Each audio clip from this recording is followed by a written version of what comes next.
As you know, on this podcast, I bring the best guests in the world at that nexus of understanding of macro, crypto, and the exponential age of technology. If you're enjoying the show, a quick 5-star rating goes a long way. It helps us grow and keep these conversations coming with the best guests in the world. Thanks a lot.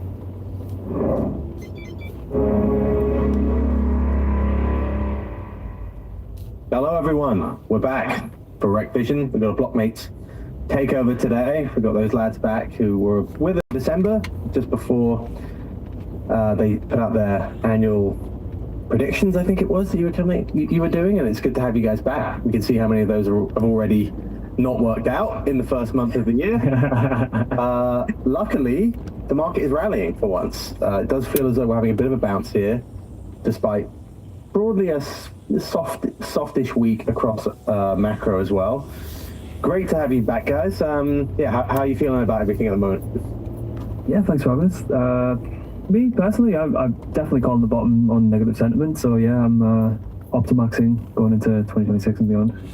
So just for a little bit of context, the negative sentiment was the fact that in the Epstein files, it turns out Epstein was paying a lot of the Bitcoin developers.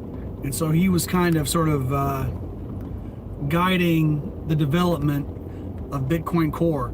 That's also why Bitcoin Cash did pretty well during that period, because Bitcoin Cash split off from Bitcoin Core before that happened, or actually probably around the time that happened. Because there's this big argument in the cryptocurrency space about block size, because the larger the block size, the cheaper and faster transactions you can have.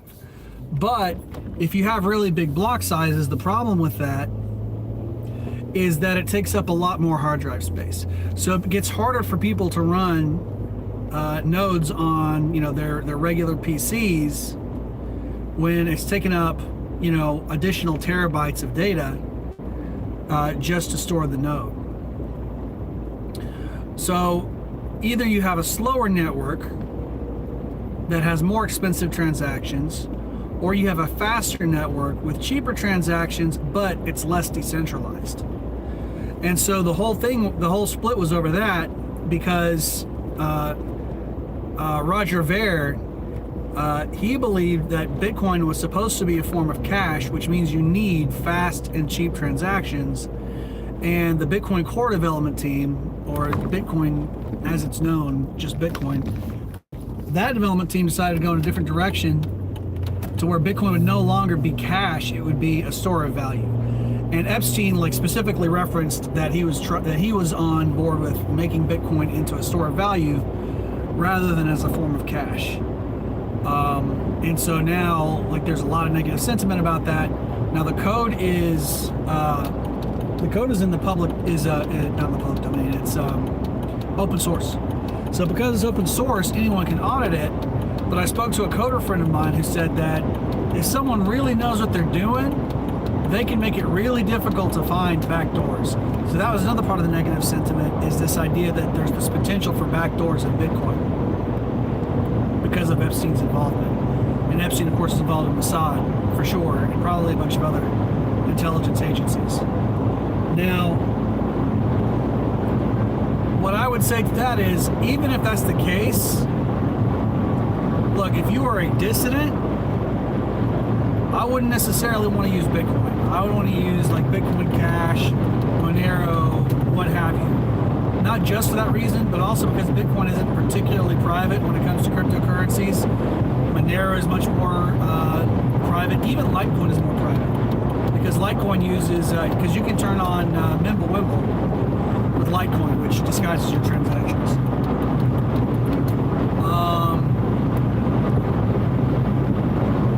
But if you're looking at it from an investment standpoint, I'm not sure this makes much difference, because the investment thesis for Bitcoin has changed because of corporate buy-in. Because corporations have bought in, now it is a corporate and quasi-government reserve asset. And so most reserve assets other than gold have backdoors, if you want to put it that way. So the reserve asset before gold, before up until now has been the dollar, and the dollar goes to the SWIFT system, and that is 100% controlled and 100% open. So compared to that, Bitcoin is more private, more secure, harder to backdoor. I'm not saying it's impossible, but it's much harder. And so if you're looking at it from an investment standpoint, I don't think it necessarily changes very much fundamentally. If you're looking at it as a store of value, as a dissident actor, I would use something else. Yeah, Mac, I love this stuff.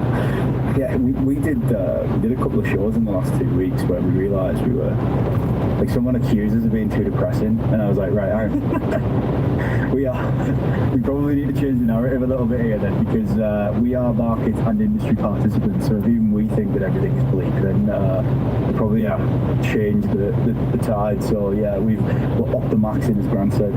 Good to be back, mate. Thanks for having us on. Yeah, I had lunch with somebody yesterday actually, and he was like, "This is the worst I've felt. I've been in crypto since part of the ETH ICO," and was like, "Yeah, this is just everything feels terrible."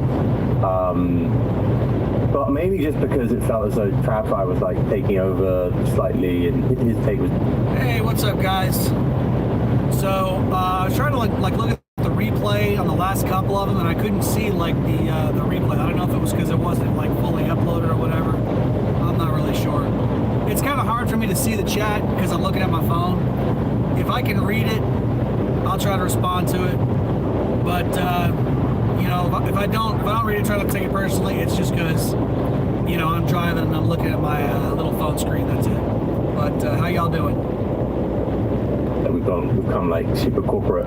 But I agree, in the crypto media space, you can only be so bearish because eventually you'll just speak to the people who are left, and they don't want to be told how depressing stuff is.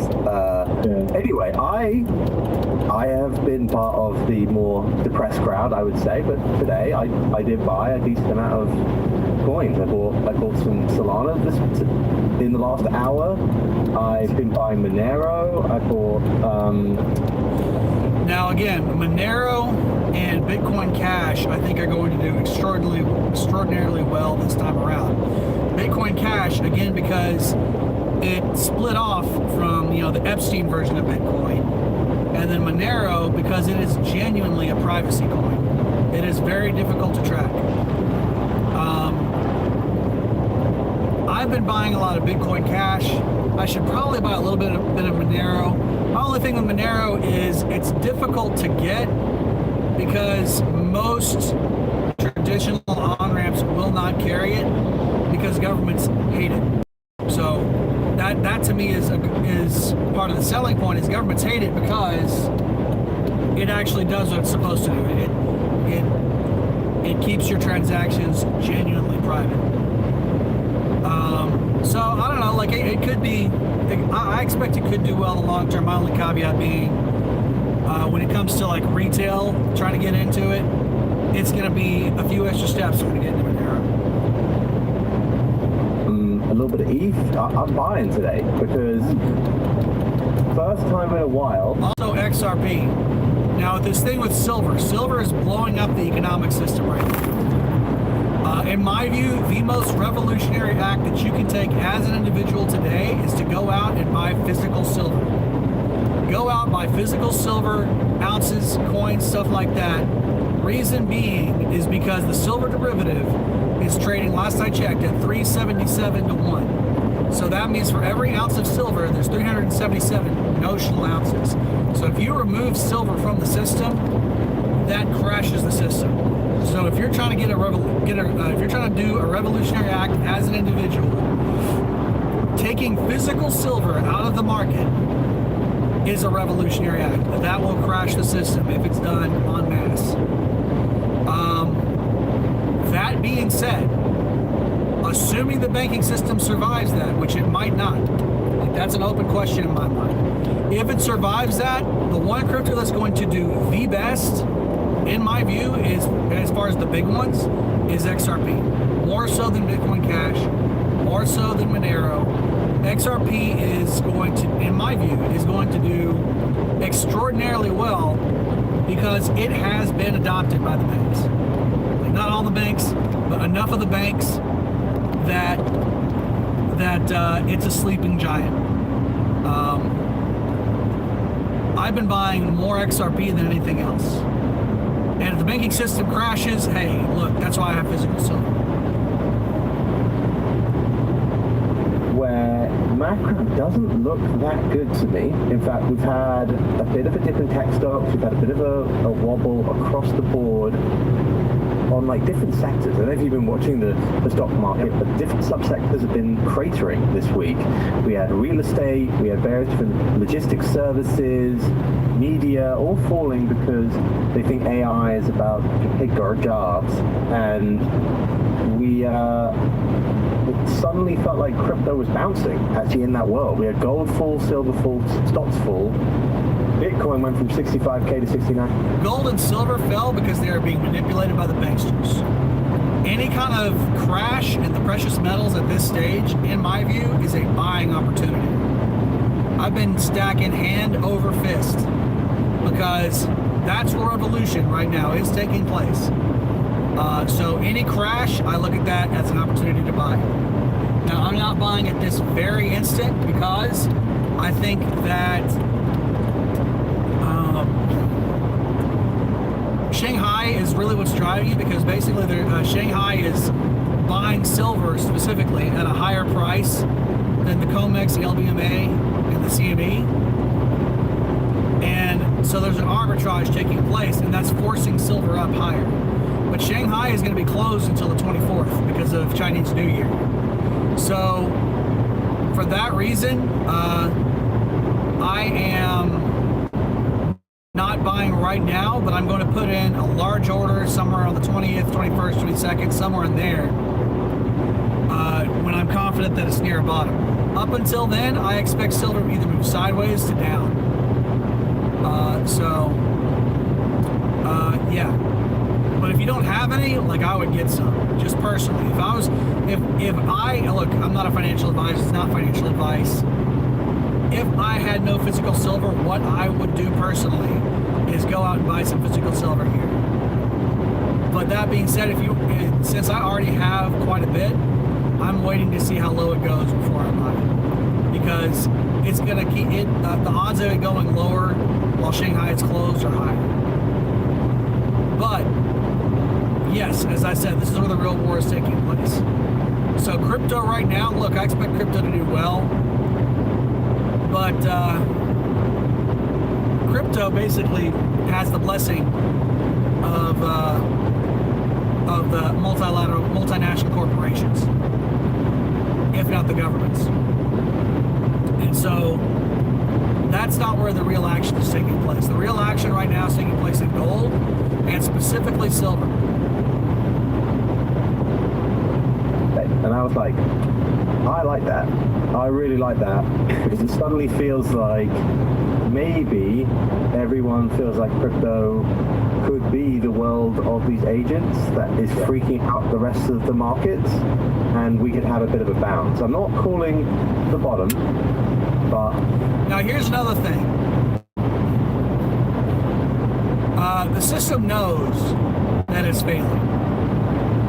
And what it's trying to do is it's trying to create a new system that's based on these sort of corporate-approved cryptos, especially XRP, to where there's enough independence to where people trust it, but there's also enough control to where it doesn't actually threaten them.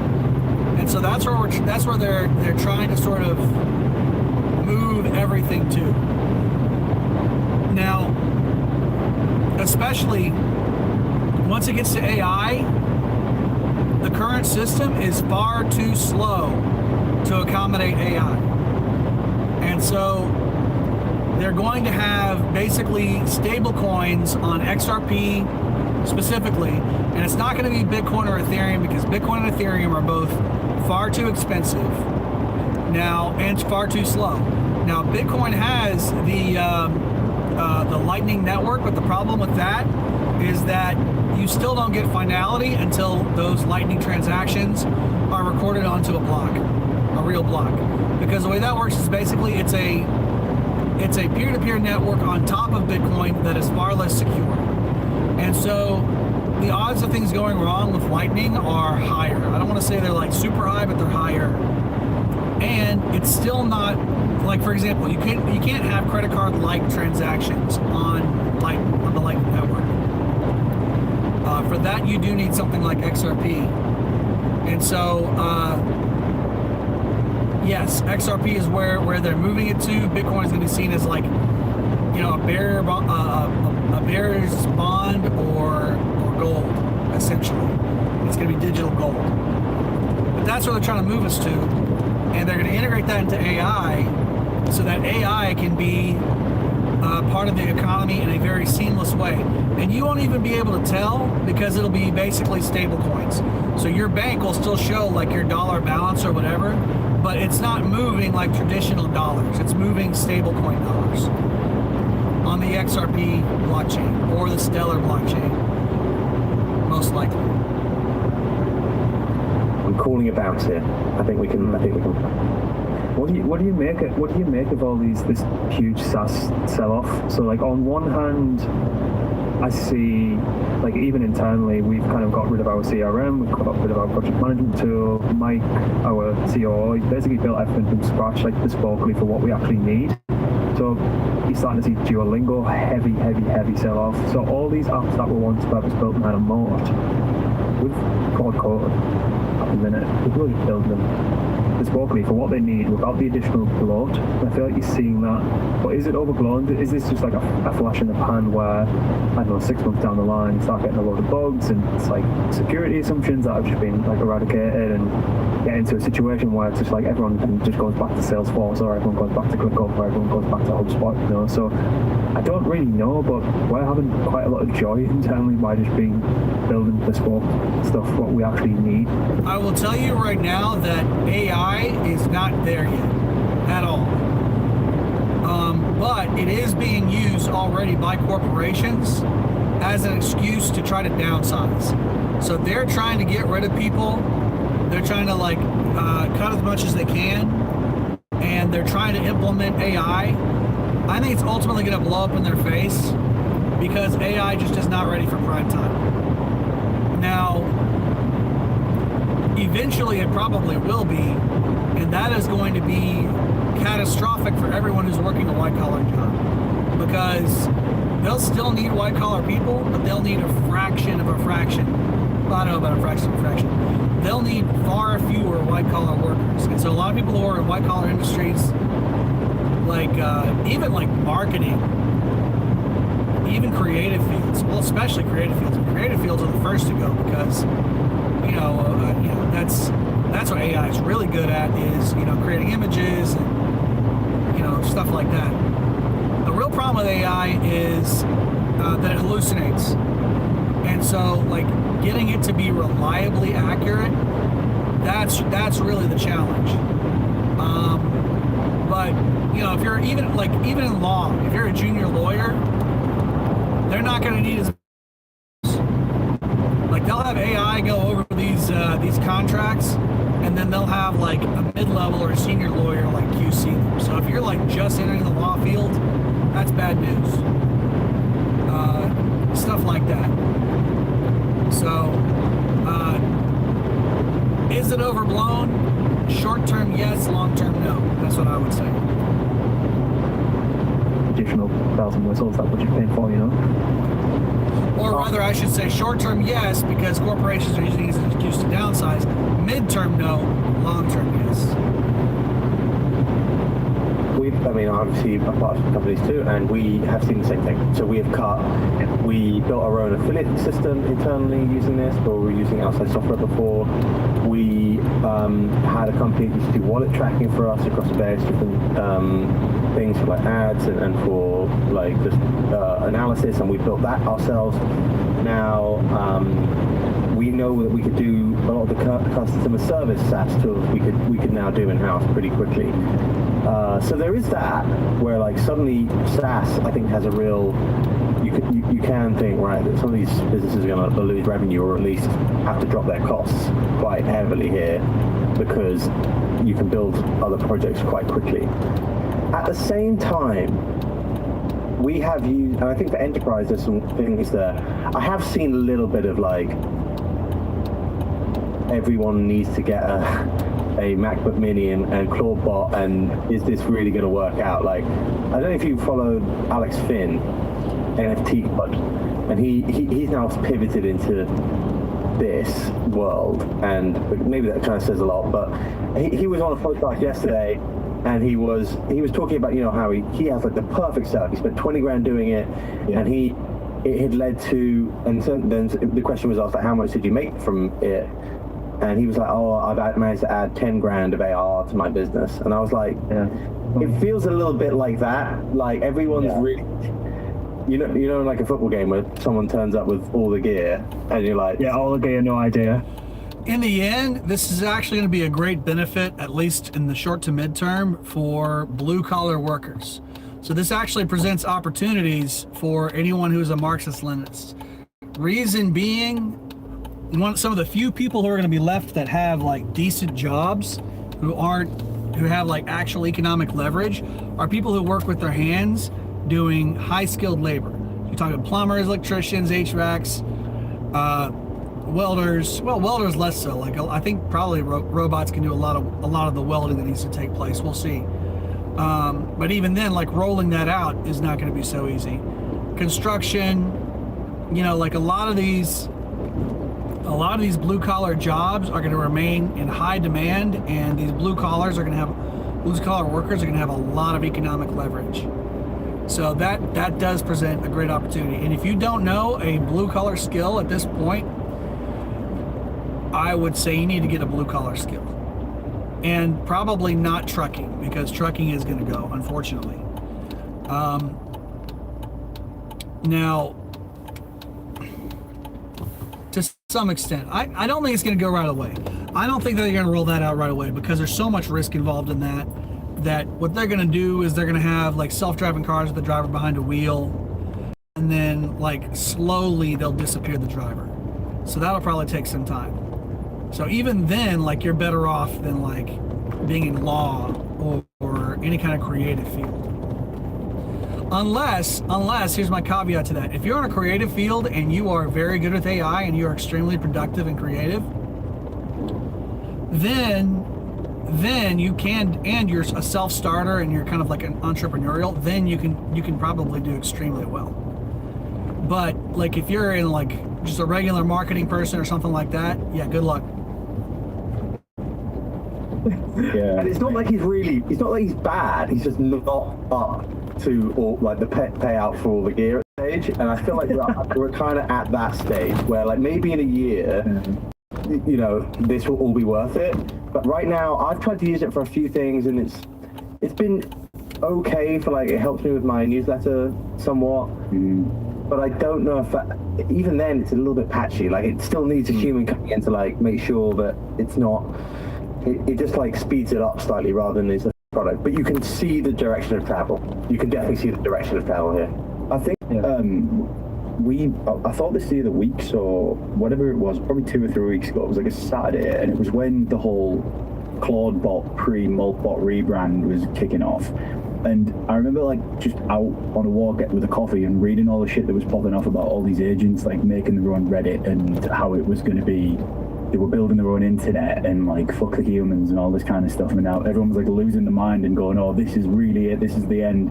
And then we learned like less than 24 hours later that it was actually just a load of humans spamming up fake bot accounts and like laughing at agents. And I think that's generally where we're at. And like you're sort of seeing this confluence of all like tech, crypto, AI, where it's all moving so fast at once that it's all so nascent and raw, as you're saying. It's like you've got things like Alex Finn. I saw the clips that Jack put out as well from the Thread Guy pod, I think it was, and it does give that vibe that it's like everyone is more concerned with being first than being right at the minute with a lot of this stuff. So they're just jumping on and saying stuff on all these pods and streams before like actually watch it play out and whether it's actually going to be like much use or not. Yeah, AI has early Bored Ape vibes. That's basically where we're at. Like, it feels as though everyone has crazy assumptions about what it's going to be, but like not quite there yet. Get Steph Curry on the phone. I saw another tweet yesterday, which one of the other co-hosts of my show tweeted it out, which was like, there's going to be a point where AI agents want to own digital collectibles, and they're going to be the buyers now of your CryptoPunks. And I was like, we're already getting to that sort of stage. Yeah. I mean, I'm not saying it won't happen, but if we start moving a lot of the economy towards these AI agents. When it comes to NFTs, I think the only way NFTs are like viable is if these sorts of, virtual reality and augmented reality things really get off the ground and get really popular. So to me, like, because I own some NFTs, I do, but I haven't bet the farm on them. To me, buying NFTs is like the ultimate black pill, because what I'm betting on is like everything goes VR and, nobody ever touches grass ever again, basically. So I think it could do extraordinarily well, but if it does, shit, that's a bad fucking future. Anyway, that's all I got for y'all today. Talk to you later.